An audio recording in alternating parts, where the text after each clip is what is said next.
Chapter number 9 आज हम लोग देखेंगे।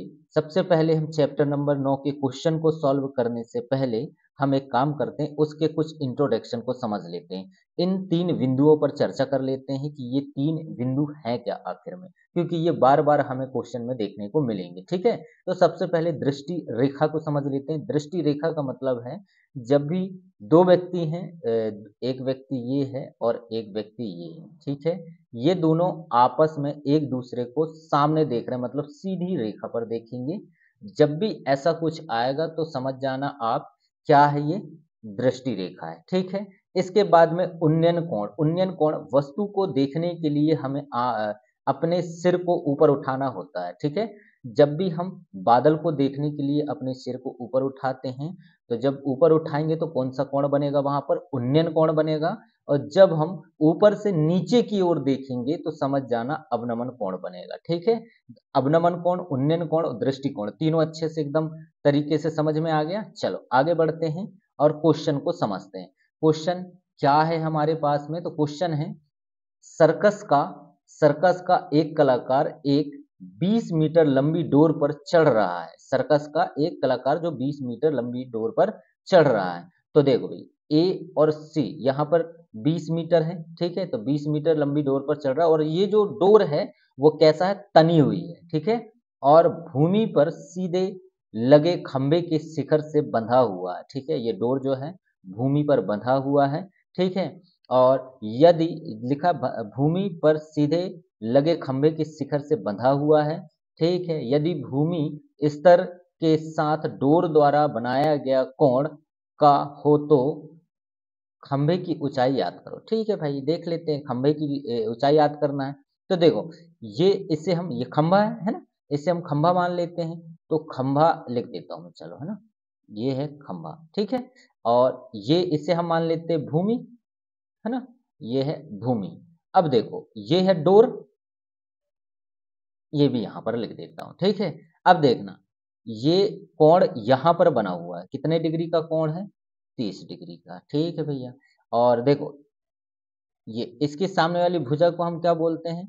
मैंने पहले बता चुका है आप लोगों को, है ना? एक बार फिर से आप देख लेना, सामने वाली भुजा को हम किस नाम से जानते हैं। तो ये खंभा वाला जो है, इसे हम बोलेंगे लंब। क्या बोलेंगे?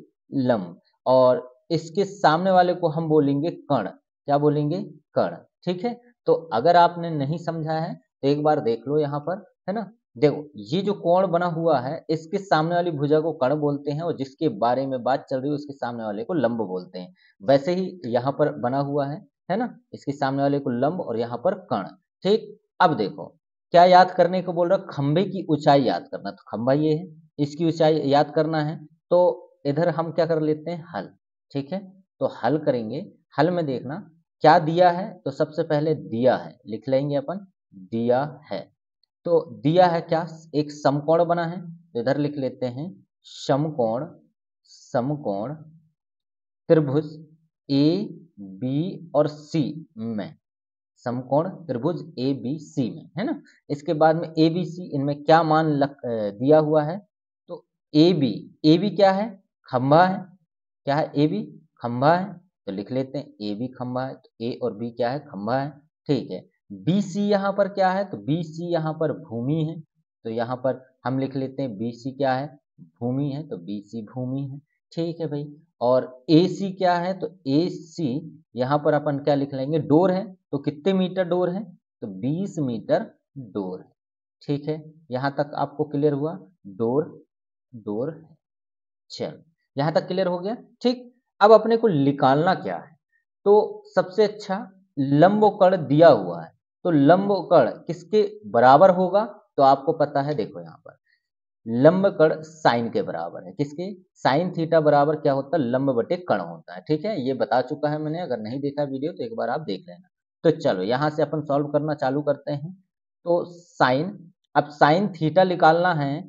साइन थीटा अगर निकालना है तो साइन थीटा के लिए अपने क्या लिखना पड़ेगा?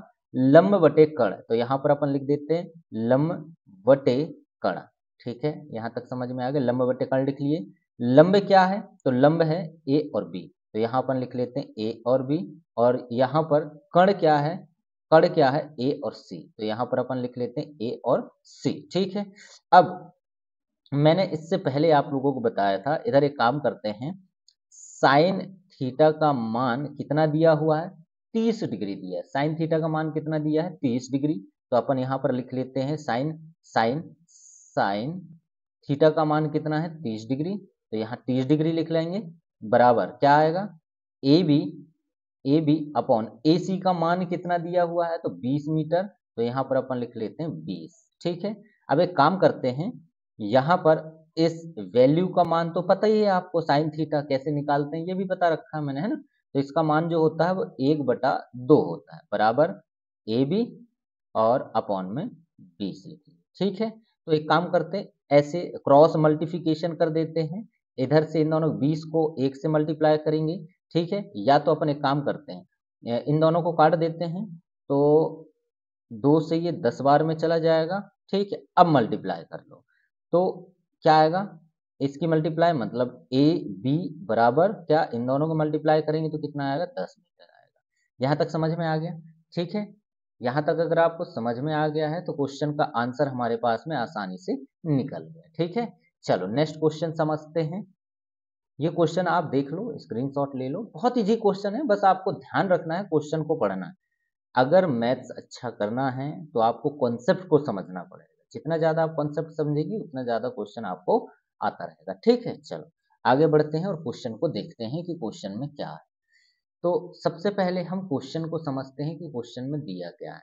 दूसरे क्वेश्चन में लिखा है, दूसरे क्वेश्चन में क्या लिखा हुआ है कि अपने पास लिखा आंधी आने से एक पेड़ टूट जाता है। ठीक है भाई, सबसे पहले अपने पास में क्या है, एक पेड़ है, तो यहाँ पर मैं पेड़ बना लेता हूँ। ठीक है भैया, ये एक पेड़ है। ठीक है, और ये पेड़ आंधी आने से यहाँ से ये टूट गया। तो टूट के ये कहाँ जाएगा भाई, नीचे गिर गया। ये टूट के कहाँ गिरा, नीचे गिर गया। तो ये टूट के यहाँ से ये नीचे गिर गया। ठीक है, चलो अब नीचे गिरने के बाद में ये भूमि हो गई, तो यहीं पे गिरेगा ना ये, तो है ना। ये देखो, एक पेड़ था, सीधा खड़ा पेड़ था, और यहाँ से ये टूट के नीचे गिर गया। ठीक है, टूटा हुआ भाग इस तरह मुड़ जाता है कि पेड़ का शिखर जमीन छूने लगता है। ठीक है भाई, पेड़ का जो शिखर है जमीन छूने लगता है और इसके साथ 30 डिग्री का कोण बनाता है। ठीक है, तो यहाँ पर ये 30 डिग्री का कोण बनाएगा। चलो 30 डिग्री का कोण बना दिया। ठीक है, 30 डिग्री का कोण बनाता है। पेड़ के पाद बिंदु की दूरी जहाँ पेड़ का शिखर जमीन को छूता 8 मीटर है। ठीक है भैया, ये जो पाद मतलब जमीन का स्तर नीचे वाला। ठीक है, तो कितना है ये, 8 मीटर है। ठीक है, पेड़ की ऊंचाई याद करना, मतलब ये याद करना है आपको, समझ आ रही बात, ये ऊंचाई याद करना है। चलो ऊंचाई निकालते हैं अपन। क्वेश्चन को आप देखते जाना, तो आपको क्वेश्चन देख लोगे तो सब समझ में आ जाएगा, है ना।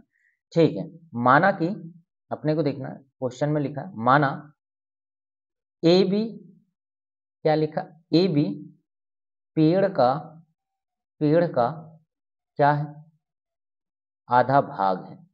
ठीक है, भाग ए और बी है ना। तो अपन एक काम करते हैं, इसे ए मान लें और इसे बी और इसे अपन सी मान लेते हैं। ठीक है, तो ए बी क्या है, पेड़ का आधा भाग है, जैसे मैंने आपको अभी बताया। ठीक है, और ए सी, अब ए और सी, ए सी क्या है, पेड़ का टूटा हुआ भाग है। तो ए सी पेड़ का टूटा है ना, टूटा टूटा हुआ भाग, टूटा भाग लिख देता हूं मैं, है ना, टूटा भाग। चलो, और देखना यहां तक समझ में आ गया। बी सी क्या है, बी सी भूमि की सतह है, तो इधर अपन लिख लेते हैं भूमि की भूमि का सतह कितना है भाई, 8 मीटर। चलो यहां तक हो गया। अब क्या करना होता है, नेक्स्ट स्टेप, पहला काम तो ये हो गया, दूसरा क्या है, अब समकोण है अपने पास, क्या है, समकोण त्रिभुज ए बी सी, त्रिभुज ए बी सी में अब देखो, मैंने बताया था इसके जस्ट सामने वाले क्या बोलते हैं, लंब बोलते हैं। ठीक है, और इसे अपन क्या बोलेंगे, कड़ बोलेंगे। ठीक है, चलो अब अपने पास क्या, किसकी वैल्यू नहीं है, तो आप बताओ मुझे, इधर अपने को लंब और आधार है, तो लंब और आधार अगर देखा जाए तो देखो, लंब और आधार है, मतलब टेन थीटा का मान निकालना पड़ेगा, है ना।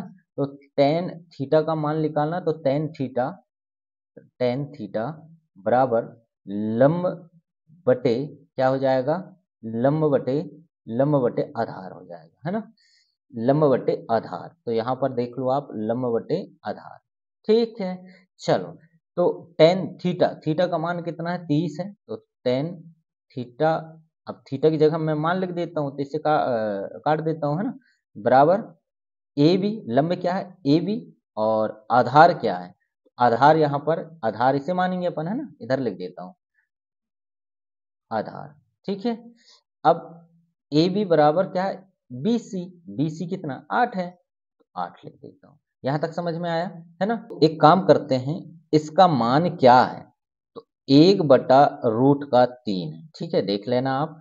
और ए बी बटे में कितना है, 8 है, तो इसे अपन क्रॉस मल्टीप्लिकेशन करेंगे तो कितना आ जाएगा, √3 ए बी आ जाएगा, बराबर में कितना हो जाएगा, 8 हो जाएगा, ठीक है। तो ए बी को अपन यहाँ लिख लेते हैं बराबर 8/√3।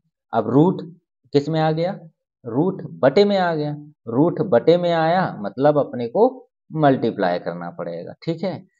तो एक काम करते हैं, यहाँ पर पुनः लिख देता हूँ, पुनः पुनः समकोण ए बी में, पुनः समकोण ए बी सी में में कॉस, अब देखो कॉस थीटा बराबर आधार बटे कण होता है, ठीक है, आधार बटे कण होगा, है ना। तो यहाँ से मैं सॉल्व कर दे रहा हूँ, लाइन यहाँ से खींच देता हूँ मैं।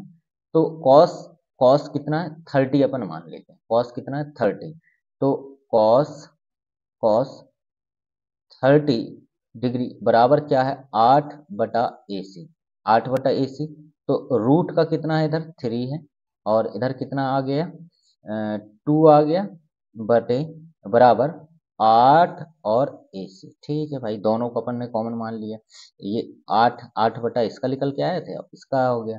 तो एक काम करते हैं, यहाँ पर अपन लिख लेते हैं, इन दोनों को मल्टीप्लाई करेंगे तो रूट को पहले अपन एक साइड कर देते हैं, रूट कितना 3 AC, ये दोनों क्रॉस मल्टीप्लिकेशन हो गया, बटे में इन दोनों को क्या लिखेंगे अपन, 16 लिख देंगे, 8 दूनी 16 होता है, ठीक है। तो AC यहाँ पर लिख लो आप, AC बराबर 16/√3, ठीक है।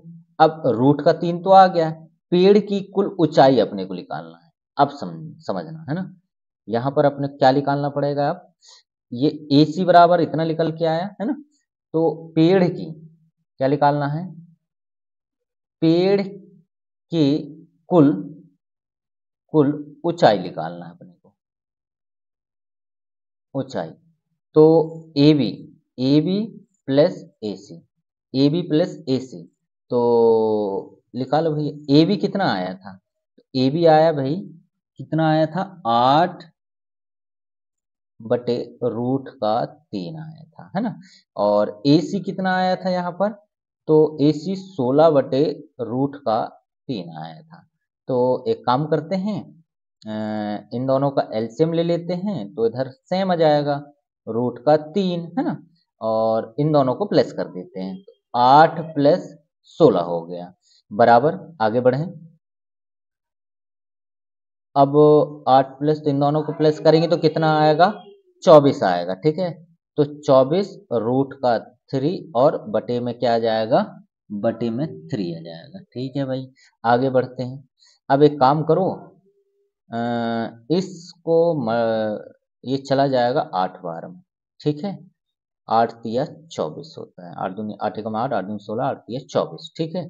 तो आंसर अपना निकल के आया 8√3 मीटर, ये आंसर है अपना, ठीक है। बहुत अच्छे से समझ में आया हो, आशा करता हूँ बहुत अच्छे से आपको समझना है, और कॉन्सेप्ट को समझना है, एक एक करके मैं आपको बताते चल रहा हूँ, ठीक है।